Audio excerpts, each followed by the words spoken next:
Halo,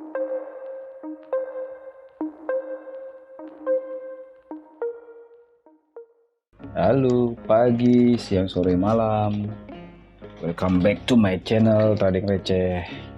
Oke, kali ini saya coba bahas ya analisa fundamental dan teknikal dari emiten semen Gresik ya, semen Indonesia.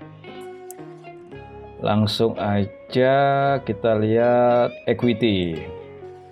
Aku suka nih kalau sudah tiap tahun equity-nya itu naik, itu nilai positif ya buat satu perusahaan ya.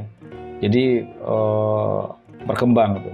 Walaupun memang naiknya kecil-kecil, 3%, 5%, wah nggak terlalu signifikan ya menurut aku. Dibandingin dengan emiten yang lain ya. Walaupun tidak sejenis, ini kecil namanya menurut saya sih. Lalu kita lihat yang kedua, laba. Nah, ini yang jadi masalah sebenarnya nih. Kenapa sahamnya turun ya? Labanya naik turun itu nggak jelas itu. Turun minus 22%, naik 16%, turun lagi minus 27%. Padahal konstruksi katanya sih naik katanya ya, tahun 2018 itu lagi tinggi-tingginya. Kenapa dia bisa minus ya? Nah, ini yang harus dilihat detail sekali ya. Nah, kalau ini oke lah. 2021 pandemi seperti biasa. Masih diterima lah kalau dia minus, pendapatannya berkurang gitu ya. Masih bisa diterima. Karena mungkin sentimen masyarakat lagi bagus-bagusnya ya dengan lagi bagus-bagusnya di sektor konstruksi ya. Tahun-tahun sebelumnya ini 2018 ke bawah. Jadi sentimennya bagus. Tapi kesini-sininya malah tambah jelek ya. Karena PBV-nya turun terus. Dari 2% ini tinggi sekali, lumayan tinggi sih 2%. Nah, sekarang tinggal ke 1,5%. Untuk book value-nya rata-rata sih, ini book value itu artinya gini. Harga saham sebenarnya yang harus kamu bayar sebenarnya. Misalnya nih 6.095. Orang-orang menganggap saham itu wajar sih di 9.000. Nah, jadi PV-nya 1,5%. 1,5 kali. Sedangkan dengan book value 5.200 dihargai 11%. Jadi ekspektasi masyarakat tuh masih bagus. Nah, untuk di 2022 book value-nya kira-kira menurut aku nih di 64, di 6.400. Sedangkan harga sekarang kalau tidak salah, sebentar saya cek dulu, saham SMGR di 6.400 Om. Hampir mirip sama inilah ya, hampir mirip dengan book value-nya lah ya.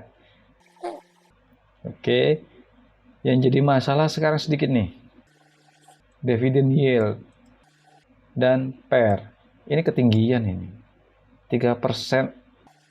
PER-nya 3% itu tinggi ya. Nggak wajar sih kalau menurut saya sih, 3% itu nggak wajar.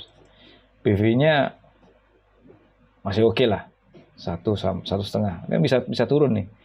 Bukan berarti yang tambah bagus, belum tentu, karena ini labanya terus turun gitu loh. Kalau seandainya labanya besok naik di kuartal kedua, bisa jadi PBV-nya di 1,7 ya. Tapi kalau turun ya bisa jadi di bawah 1,5. Kemudian yang paling nggak saya suka itu di sini nih, di dividend yield-nya nih. Terlalu rendah ya menurut saya. Rata-rata kan orang kalau di atas 3% tuh masih oke lah. Kenapa? Karena inflasi kan 3,5. Kalau ini kan kecil banget ya di bawah inflasi. Contohnya gini nih, Misalnya kamu punya duit 100 juta nih. Nah, kalau kita dapat dividen yield 1,8 lah misalnya nih ya, 2021 ya. 100 juta dikali 1,8% ya. Nah, dalam setahun kita dapatnya cuma 1.800.000. Oke lah, dibagi 12 ya. Dapatnya segini nih. 156.000 setiap bulan. Kamu punya duit 100 juta, tiap bulannya dapat yieldnya segini, 156. Tapi masih untung juga kalau dibandingin dengan deposito. Coba nih, 100 juta ya. Deposito dikali 0,6% ya. 600.000. Per bulannya berapa ya? 600 dibagi 12. Nah, itu.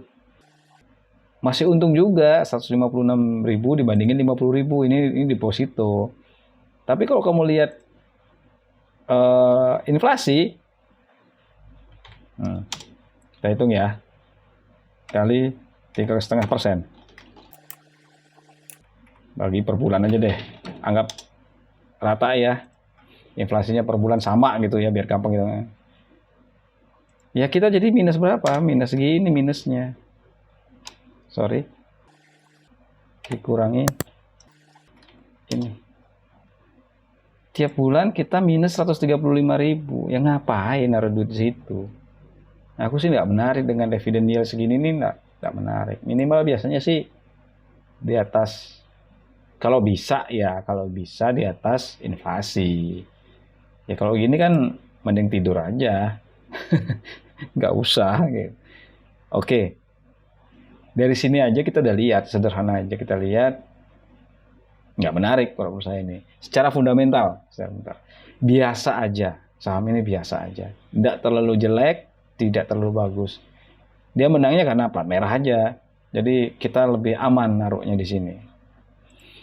Ini summary-nya, kita lihat ekuitasnya naik. Ini salah satu nilai positif dari saham ini.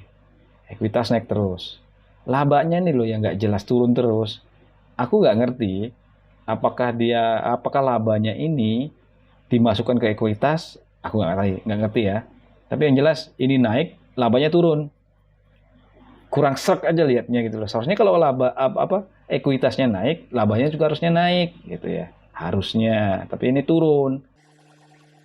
DPS-nya pun ya kecil lah ya menurut saya, kecil. PBV-nya tambah turun nih. Kayaknya kalau besok di Q1 laporan keuangan di Q1-nya jelek, ini bakal turun, bisa jadi 0, sekian. Kita nggak tahu, kita tunggu dulu deh. Apakah di Q1-nya dia naik? Nah, kalau naik bisa jadi di 1,7 nih PBV-nya, hitung-hitungan kita ya. Begitu Ferguson. Jadi secara fundamental ini perusahaannya biasa aja, dan kalau dipakai long term bagi orang yang nggak suka ribet itu kayaknya sih nggak menarik ini. Naruh, ditinggal itu nggak menarik. Yang menarik di saham ini ya teknikalnya. Kita cek dulu deh teknikalnya ya. Ini semen Gresik. Oh enggak juga. Ini oke lah. Seminggu ini asing akumulasi ya. Tapi broker enggak sih. Distribusi nih hari ini malahan. Kita lihat sahamnya naik ya. Hari ini naik ya. Kayaknya ini technical rebound. Tapi oke lah, technical rebound masuklah kok ini. Kalau orang yang suka bottom fishing, dia sudah masuk di harga 6.000 nih ya. 5.000 malah, 5.900 sudah masuk mereka. Dan target yang terdekat adalah di 7.100 ya. Di 7.100 sebaiknya sih lepas dulu ya kalau emang sudah punya. Paling buruk malah di 6.000 nih, 6.600. Kalau sudah punya ya lepas dulu deh. Kita lihat kalau memang dia tembus di 6.600, nyentuh di MA50, atau malah kalau MA20 dan MA50-nya ini sudah kawin, bolehlah dipikirin, mudah-mudahan dia bisa naik. Kalau dilihat dari kepemilikan dalam 1 tahun ini, orang udah banyak megang di 6.800. Jadi kemungkinan orang-orang ini berharap supaya naik ya minimal di 7.200 lah. Di 7.100 lah ya. Bagus-bagus kalau dia di 8.100. Tapi kayaknya di 7.100 nih harusnya udah dilepas. Nah, untuk 5 tahun ke belakang, ini banyak yang nyangkut di 9.000 ternyata ya. Ini orang-orang yang nyangkut di sini kalau nggak di cut loss ya averaging down supaya dia bisa ngikut ke 6.000. Kayaknya sih berharap ke 8.000 dulu deh. Kita lihat balik lagi di sini. Harga wajarnya di 9.500 ya hitung-hitungannya ya. Coba kita lihat 9.500 di mana dia? 9.500. Oh ya di sini juga. Di sini harga wajarnya. Jadi wajar orang bilang wah ini mau harga wajarnya di 9.500. Pantas banyak yang ikut di situ. Overall sepertinya kesimpulan dari semen Gresik ini secara fundamental biasa-biasa saja. Tidak terlalu wah, tidak terlalu jelek. Secara teknikal menarik sekali karena naik turunnya cantik. Naik turun cantik, bukan maju mundur cantik.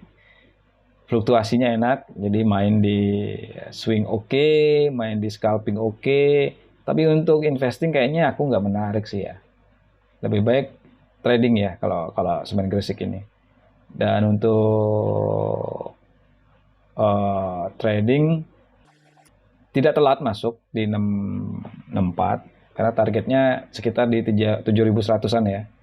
Masih ada margin keuntungan yang lumayan juga. Oke, teman-teman, saya rasa cukup kali ini. Jangan lupa di subscribe, like, share, dan komen kalau memang berguna. Terima kasih. See you.